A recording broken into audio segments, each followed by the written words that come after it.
maro efa nitorona nitorina teny mahazo niazona. Janoary, tompoko latsy tompoko vavy manantitra ny fiarabanantsika rehetra ety amin'ny Coliseum mety Antsonjombe amin'izao fotoana izao.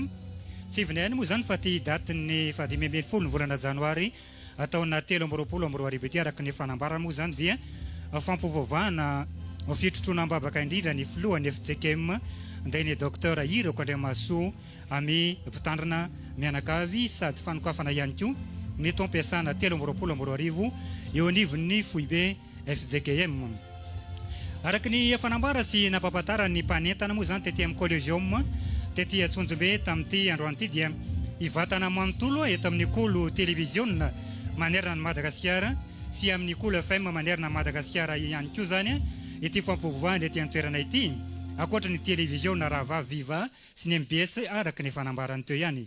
Araka zany moa zany ny fampivavahana dia amin'ny 6 heures sasany zany hoe afaka minitra vitsy raha ny fandaram-potoana ety amin'ny Coliseum ety Antsonjombe. Tsy ivona vetivety ihany antsika mpanaraka ny Culte TV sy ny Culte FM manerana Madagasikara amin'izao fotoana izao dia nandritra indrindra ny synodale lehibe izay nitanterahana moa tany Sambava farany teo nametrahana indrindra raha mpitantana ny FTV-FJKM amin'ny ankapobeny zany hoe iasa 5 taona eo anivon'ny fiangonan'i Jesoa Kristy eto Madagasikara.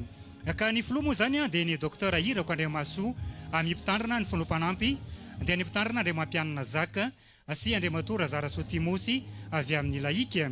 Ny mpanolotsaina kosa dia Andriamatora 𝙃𝙤𝙑𝙁𝙁 𝙃𝙤𝙯 mpitandrina sy Andriamatora 𝙃𝙁𝙯 zay moa zany ny mpanolotsaina ary ny mpitahiry voana moa zany dia Ramatoa Randrianja Voangy. Fa eo ihany koa zany reo mpanatanteraka dia aloha zany ny secrétaire général ny FJKM dia ny mpitandrina Rakotony Indrainy John, eo ihany koa ny tonian'ny département taom-mpiasa sy ny vola Ramatoa Henri Velso ary ny tonian'ny département ny fitondran-tsaik'olo FJKM Ramatoa Rakotondranaivo Domoina. Ety amin'ny Coliseum ety Antsonjombe araka ny fanambara teo dia mivantana araka zany zany ny fampivavahana. Raha ny fandaram-potoana ety an-toerana dia Andriamatora 𝙃𝙃𝙯𝙁𝙁 mpitandrina zay borao ny mpiandraikitra FTV-FJKM moa zany no mitarika ny fampivavahana. Raha toa ka ny filoha mpanampy ny borao ny mpiandraikitra FTV-FJKM dia ny mpitandrina Andriamampianina Zaka ary masy kosa no tondra ny ampat'Andriamanitra amin'ity maraina ity. Tsy ivona ihany alohan'izay anarantsika ny fampivavahana zay moa dia nisy ny asa fampahirezana tamin'ity maraina ity zay nitarihiny zareo teo anivon'ny borao ny sampana fifoazana foibe FJKM ary nytoy ihany koa zany tamin'ny sampana vokovokomanga foibe FJKM ihany koa. Tsy ivona ihany koa ety toerana amin'izao fotoana izao fa dia anisany manamafy indrindra ny fanafanana amin'ny fotoana ety toerana moa zany reo tokopira mitambatra eto anivon'ny foibe FJKM. Araka nefa fanambarana zay fantatry ny maro ihany koa dia misy ny lamina samy hafa ety amin'ny Coliseum ety Antsonjombe satria dia miavaka tsara zany ny toerana synodam-paritany samy hafa. Teo aloha ny synodam-paritany Antananarivo Andrefana, manaraka azy eo ny synodam-paritany Antananarivo Atsimo, synodam-paritany Antananarivo Atsinanana ary ny synodam-paritany Iarivo Avaradrano. Samy manana ny fandaminana izy ireo araka ny efa nambara satria dia samy manao badja amantarana avokoa moa zany ny mpitandrina rehetra ety an-toerana arakaraka ny synodam-paritany misy azy miaraka amin'ireo rantsana samy hafa ety anivon'ny foibe FJKM ihany koa. Mandra-piandry an'izay fampivavahana ety toeran'izay zany zay arantsika zany aloha zany dia ny raha faneva zay ho an'ny foibe FJKM zay tanterahany ety an-toerana amin'izao fotoana izao. Araka ny fanambara teo moa zany dia ny borao ny mpiandraikitra foibe FJKM nitarika amin'ny fotoana arantsika avy hatranyizay. Sahana tokoa eto anivon'ny fiangonan'i Jesoa Kristy eto Madagasikara izany hira faneva sady hira fanentanana ny azakazaka masina izany ko andeha isika mianakavy ara-mitsangana ry havana hira amin'ny feo miredona mafy tsara izany hira fanentanana ny azakazaka masina izany ara-mitsangana isika ry havana.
mitsanganana ihany hiatrika izao Fanompoampivavahana hitondrana ambavaka ny filohan'ny FJKM mianakavy sy ny taom-mpiasana 7 izao isika riava malala ao amin'ny Tompo. Dia mbola ampitombona mandrakariva ho amintsika rehetra ny fahasoavana sy ny fiedanana avy amin'Andriamanitra raintsika sy Jesu Kristy tompontsika. Irahantsika mamaky ny salamo faharoa amby 70 ny andiny voalohany hatramin'ny fahadimy, salamo faharoa amby 70 ny andiny voalohany hatramin'ny fahadimy, dia toaterahantsika ny hira voalahatra eo amin'ny fandarana aorian'izany amin'ny anaran'ny Tompo. Tsara ny hideran'i Jehovah sy ny ankalaza ny anaranao ry avo indrindro, ary anambara ny famindramponao noho ny maraina sy ny fahamarinanao noho ny alina. Amin'ny valia torifolo sy amin'ny fiondokanga, fa mifalianao amin'ny nataonao aho Jehovah, ny asan'ny tananao ny biko Jehovah, akory ny alehibe ny asanao, lalina indrindra ny fisainanao. Amen.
Isikeravana dera sy mankalaza mevinatra anao zay Andriamanitro rainay, Mpahary izao rehetra izao. Andriamanitra mendrika ny hoderaina sy ankalazaina, nanome anay tombonandro hahavelomana nanome anay taona vaovao irahana manatateraka indray niazakazaka masina mamakivaky ity taona 2024 ity.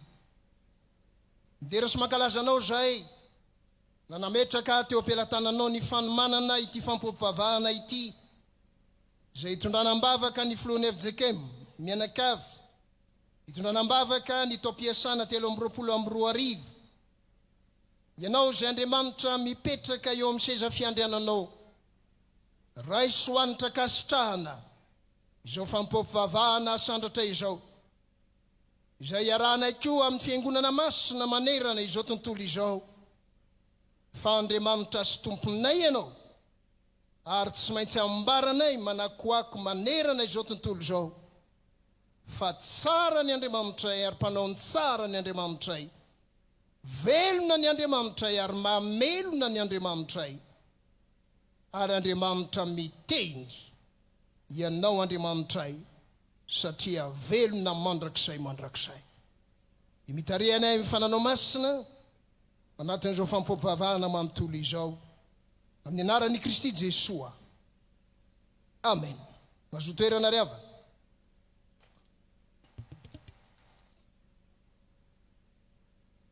Hoenontsika ny teny manambara ny sitrapon'Andriamanitra arak'izay hita ao amin'ny Isaia mpaminany toko 5:7 ny andininy 1:10 hatramin'ny 7:10. Mivaky toy izao amin'ny anaran'ny Tompo izany. Izao no lazain'i Jehova, ny ray masin'Israely dia ny namorona azy. Ny amin'ny zavatra ho avy no anontaniho ahy, ary ny zanako sy ny asan'ny tanako dia aoko adidiko ihany. Zaho no nanao ny tany sy nahary ny olona teo amboniny. Ny tanako ihany namelatra ny lanitra sy nandahatra ny eny amin'ny rehetra. Zaho no nanaitra azy io tamin'ny fahamarinana, ary ny lalany rehetra dia haravoko avokoa. Izy no hanao ny tanànako, ary ny oloko voababo dia halefany, nefa tsy ambola mikarena, ho Jehova tompony maro. Sambatra ny mahitsy lalana izay mandeha araka ny lalàn'i Jehova. Sambatra izay mitandrina teny vavolombelony ka mitady azy amin'ny fony rehetra. Amen. Rehefa malalo amin'ny Tompo ny hira 2:120 sy ny 9 no ataontsika.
Amin'ny Tompo ny ota dia tsy mba hanampy anao mba hiverina fa manosika anao mba hivarina. Ny lalan'ny fifonana sy ny fibebahana no mitarika anao mba hiarina. Hivavaka isika.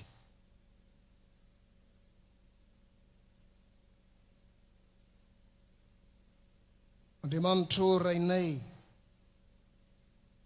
tokoa ianao amin'ny alalan'i Jesosy Kristy Tompo sy mpamonjy anay.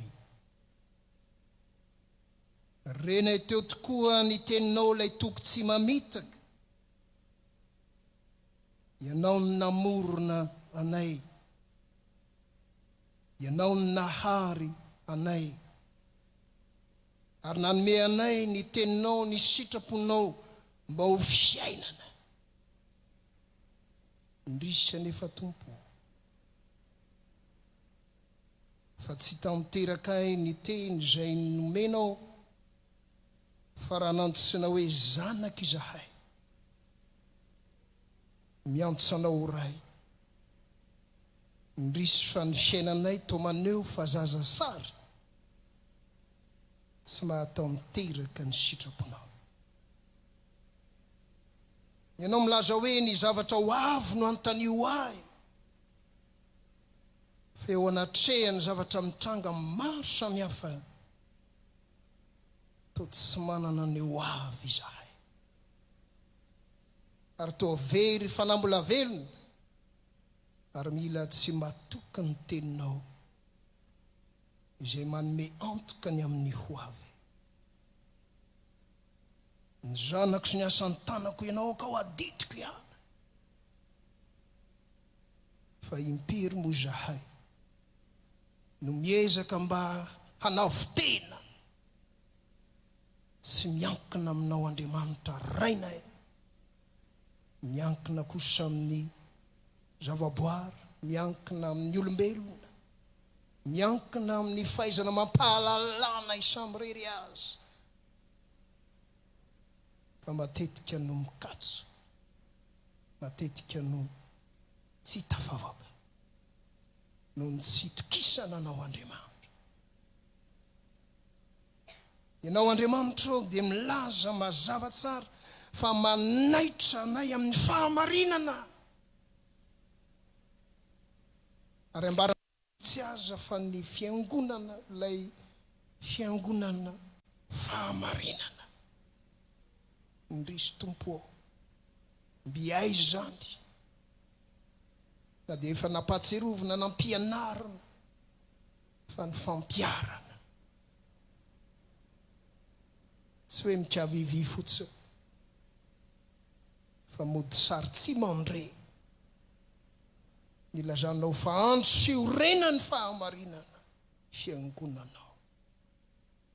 Mamindrafo, mamela heloka ny Tompo Andriamanitra rainay eo.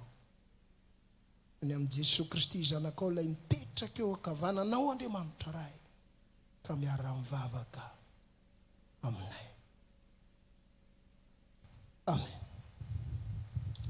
Tsy mendrika mpanomponao.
malala amin'ny tompo anao izay mibebaka marina tokoa. Mitsangana raiso ny famelan-keloka atolotra ny tompo ho anao.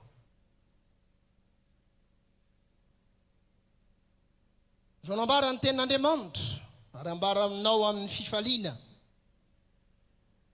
Fa izao ny fanekena ataoko amin'ny tanànak'Israely rehefa afaka izany andro izany i Jehova. Ataoko ao an-tsainy ny lalako sady soratako ao am-pony ary zaho Andriamaniny ary izy oloko.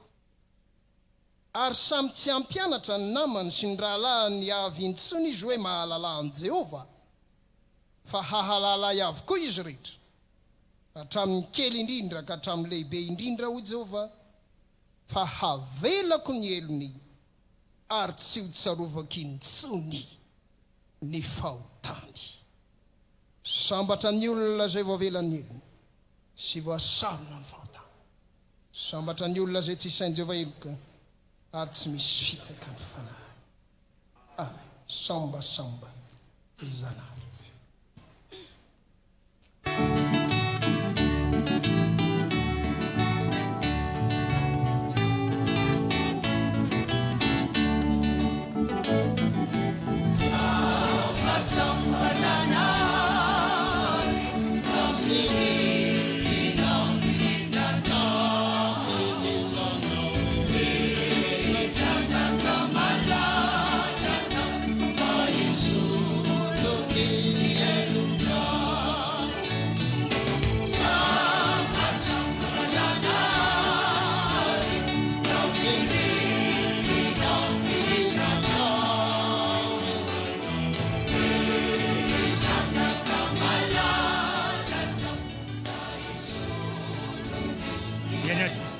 Araka ny efa nambara teo moa zany afaka fotoana foy dia iroso amin'ny filazandrarana iray zany aty amin'ny Coliseum aty Antsonjombe. Tsy vonanao piany fa dia ny secrétaire général ny FJKM ny mpitandrana rakotondrany jaune moa zany no hitondra zay raharam-piangonana zay amin'ity haino ity. Ho antsika sendra zao vao mahita ny télévision Culte TV manerana Madagasikara na ny Culte FM na manaraka mivantana ihany koa amin'ireo télévision rahavavy toy ny Viva sy ny MBS ary ny radio fahazavana ohatra dia ety amin'ny Coliseum ety Antsonjombe zany no fotoanantsika amin'izao fotoana izao. Zay fotoana be indrindra fanokafana ny taom-mpiasana 7:22 sady hitona ambavaka ihany koa ny filohan'ny FJKM mianakavy dia ny docteur Ďeira Andriamasoa amin'ny mpitandrana izany. Ny fanekempinoana apostolika. Mino an'Andriamanitra raitsi-toa mpanao lanitra sy ny tany ao, ary mino an' Jesosy Kristy izanany latokana tompontsika izay nitorotorona tamin'ny fanahy masina nateraka Maria Virjy nijara nanapaka Ponte Pilato mbona tamin'ny azo fijalia maty kanaleviny nidina tany amin'ny fiainantsika sangana tamin'ny maty tamin'ny andro fahatelo niakatra ho any an-danitra petraka eo ankavanan'Andriamanitra raitsi-toa avy any avy ny tsara ny velona sy ny maty. Mino ny fanahy masinao fiangonana masina maneran'izao tontolo izao, fiambonan'ny olona masina, famelan-kelo, fitsangana ny tena amin'ny maty ary ny fiainana mandrakizay. Amen. Azo toerana riavana. Tonga eo amin'ny fotoana ilazana ny raharaha ny fiangonana isika ny mpitandrina docteur rakotonindray ny jaune secrétaire général ny FJKM no hanambara ny raharantsy.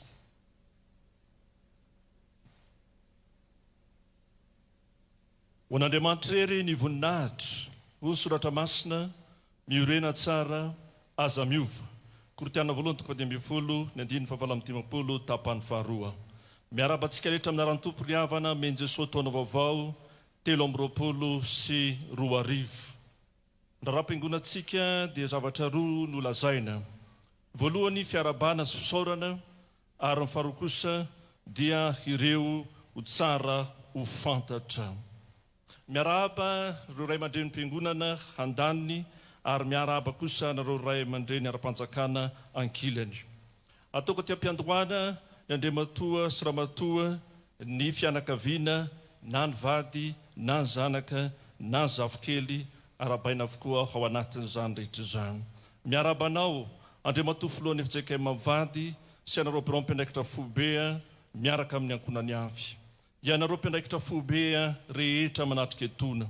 Ianareo mpiaraikitra fobe teo aloha, ny filohan'ny FJKM teo aloha mivady izay manatrika etona.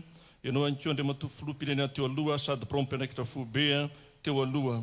Ianareo sekretera jeneraly rehetra teo aloha miaraka amin'ny fianakaviany avy. Ianareo tonian'ny departemanta telo na ny fiangonana na ny sekoly na mpiasa sy ny vola ary ny firanana sy fampamokarana miaraka ny fianakaviany. Ianareo bronsampana sampana sary ny asa eto anivon'ny fobe FJKM tarihan'ny filosy ireo birao miaraka ny tonisy talea ary mpiara-miasa rehetra ao anatin'izany. Ianareo amin'ny toeram-panomanana mpitandrina sy toeram-panomanana mpampianatra tarihan'ny 𝙃𝙤𝙤𝙤𝙤 sy ny talea, ny mpampianatra rehetra, ny mpiara-miasa rehetra na sy ny mpianatra sy ny universitaire 𝙃𝙤𝙤𝙤𝙤 tarihan'ny filakevim-pitondrana sy ireo mpanabe rehetra tarihan'ny recteur izany. Ianareo président synodal rehetra miaraka amin'ny branche sondamparitany sy mpitandrina rehetra ao amin'ny fiangonana sy ny fitandremana rehetra ary ny kristianina rehetra zay tonga manatrika izao ary ianareo ankoa ny poste d'évangélisation zay tonga hakehitriny. Ianareo talea amin'ny faripatetỳ mpampianarana amin'ny sekoly FJKM sy ianareo talea sy ny mpampianatra ary mpianatra rehetra. Ianareo komity sy mivomera rehetra eto anivon'ny fobe FJKM. Ianareo aminatin'ny FFKM sy ny FFPM zay manatrika hetona sy ny fikambanan'ny mpiaramaky ny baiboly sy ny papely baiboly izany. Ianareo missionnaire vahiny rehetra zay tonga eto, ny any avy any Suisse, ny any avy any États-Unis, ny any avy any France, miarahaba tompoko tonga eto Madagasikara. Ianareo mpiara-miasa rehetra dia ny mpitandrina rehetra avy any ivelany dia avy any amin'ny FJKM Canada sy ny any ampitan-dranomasina zay mitonga manatrika izao.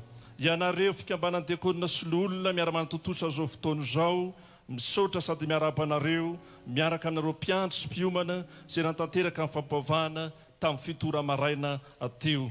Ianareo sampana nataonao kristianina sy mitendry vamaneno ary mikirakira zay miara-miombona mandrakariva na zao fampavahana faharoa izao na ny voalohany nirana tamin'ny sampana fifazany teo.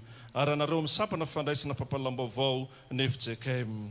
Manaraka izany ry havana dia mitodika sy mankasitraka anareo mpitondra fanjakana no amin'ny fanatrehanareo ankehitriny. Miaraba manokana ary maneho ny fisaorana anao ramatoa talia amin'ny fifandraisana eo anatin'ny fiardetiny repoblika no amin'ny présidence zany zay misolo tena ny filoham-pirenena. Miaraba ny koa hanao Andriamatao filohan'ny antenimiran-doholona sy anareo rehetra amin'ny antenimiran-doholona zay manatrika etona. Ianareo rehetra ministra sy mpikambana rehetra ao amin'ny gouvernemanta zay tonga maro manatrika zao fotoana izao ihany koa mankasitraka tompoko omban'ny fianakaviana havy. Ianareo membre ao amin'ny fitsarahavo momba ny lalam-pandrenana. Ianareo antenimera-pirenena na ny député zay tonga maro ihany koa manatrika hetona. Hainao Andriamatao gouverneur zay manatrika ary tonga miombona amin'izao toeran'izao dia ny gouverneur ny faritra Analamanga. Ny solotena ny préfet de police ary Andriamatao ihany koa adjoint au maire ny commune Tananarivo zay misolotena ny ben'ny tanàna Tananarivo ary ianareo maire rehetra zay manatrika izao fotoana izao. Ianareo olo manakaja rehetra lehibe ny sampadrarana miankina tsy miankina amin'ny fanjakana miara-miombona amin'izao fotoana izao. Ianareo ihany koa civil sy miaramila, ianareo tao amin'ny commissariat de police niaraka nandama sy nandrindra ny fandaminana rehetra ny fiomanana. Ianareo vahiny miara-miombom-bavaka, ianareo mpanao gazety rehetra zay tonga maro mankasitraka tompoko Andriamanitra manakare-pahasoavana ho aminareo hatrany ary indrindra ny kristianina rehetra tsy hakanavaka. Toy izao indray ry havana ny tsara fantatra ny amin'ny raharaha eo ampelantanantsika. Amin'ny sabotsy 2 janoary ho avy zao dia manao ny fambolena ala na filazantsika fambolena-kazo isika any an-danona ka dia ahitana isika fiangonana rehetra hiara-iombona amin'izany. Velaran-tany 10 hektara no hanomboantsika zany fambolena ala izany ary vitsy izay dia manatanteraka izay avokoa ny sampana sary ny asa sodapartan sy fitandremana rehetra. Efa manana zanakazo isika dia afaka manatona na miantso anay ianareo ny amin'ny fanomezana zany zanakazo izany. Ny fivorian'ny mpianaikitra fobe larina faefatra dia amin'ny 12 ka hatramin'ny 20 aprily 2024. Ny fifaninan'ny idirina ao am-piomana mpitandrina dia efa misokatra amin'ny fisoratana anarana azona leo alaina ny taratasy ao amin'ny toeram-panomanina Ambatonakanga sy ny misondaparitany misy atsika tsiraray avy. Ny sampana sekoly elandy dia ny 7 ka hatramin'ny 2 aprily any Moramanga amin'ity taontia dia Fotoampivavahana ny mpampianatra sekoly elandy. Ny sampana fifoazana FJKM efa nivoaka boky fiofana ao am-piomana mpiandry taona voalohany ary recyclage amin'ny mpiandry amin'ny taona itia ka isaky ny sondaparitany no anatanterahana izany. Ny sampana fivononana laika efa nivoaka ihany koa ny boky alpam-piambenana volana janoary ka fanjona azo jofaina ty antoerana izany rehetra izany. Sampanasa fitoriana ny filazantsara. Ny sabotsy 4 febroary ho avy zao dia hanao fambolekazo izy ireo ary ny 12 ka hatramin'ny 12 jolay dia hanao tafika mason'imbonana isika any amin'ny sondaparitany aloatra Krom. Ny 14 ka hatramin'ny 17 septambra kosa dia Fotoampivavahana FF any Ambanja any amin'ny lalina ny 𝙃𝙤𝙧𝙤𝙣 izany. Ianareo vehivavy mpitandrina dia miaona rapitsa latsinainy ao amin'ny tanambao fahazavana Mangakely fiarahana mivavaka izany. Ny fitoerana mpampianarana ambony momba ny communisme dia efa misokatra ny fisoratana anarana isa-maraina mandritra ny volana febroary ao amin'ny grand séminaire Falerivo Ambanidia fanombohan'ny taom-pianarana dia latsinainy 9 mars 2024.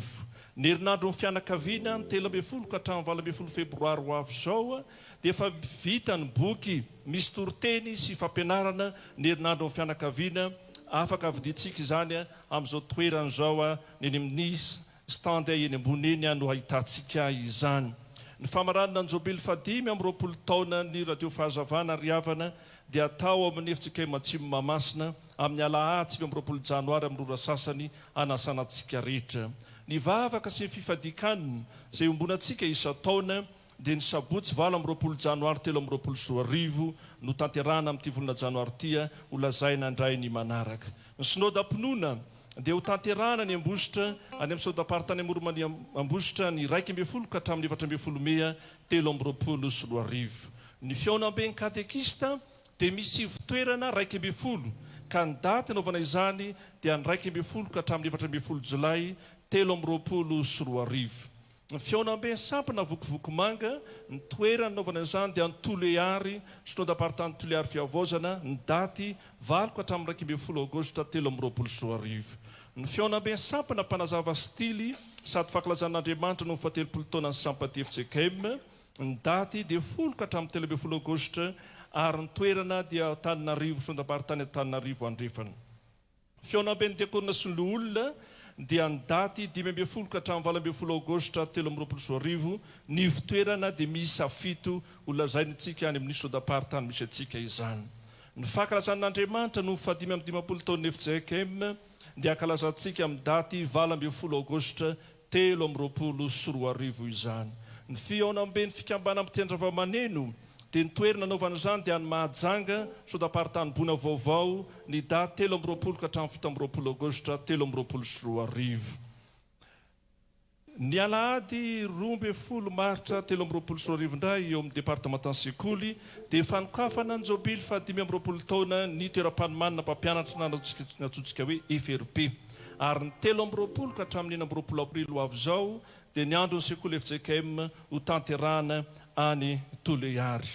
Rahavy amin'ny université Ravelitsona dia ankalaza ny 15 taona université atsika amin'ity taona tia isokatra amin'ity volana febroary tia ny master en gestion informatique communication ary droit ary ny alakamisy 20 janoary zao dia isy fampivavahana fanokafana fomba ofisialy ny taom-pianarana ao amin'ny palais des sports Mahamasina manomboka amin'ny 9 raha maraina hanasana atsika rehetra zany ary tsy misy ny vidy mpidirana.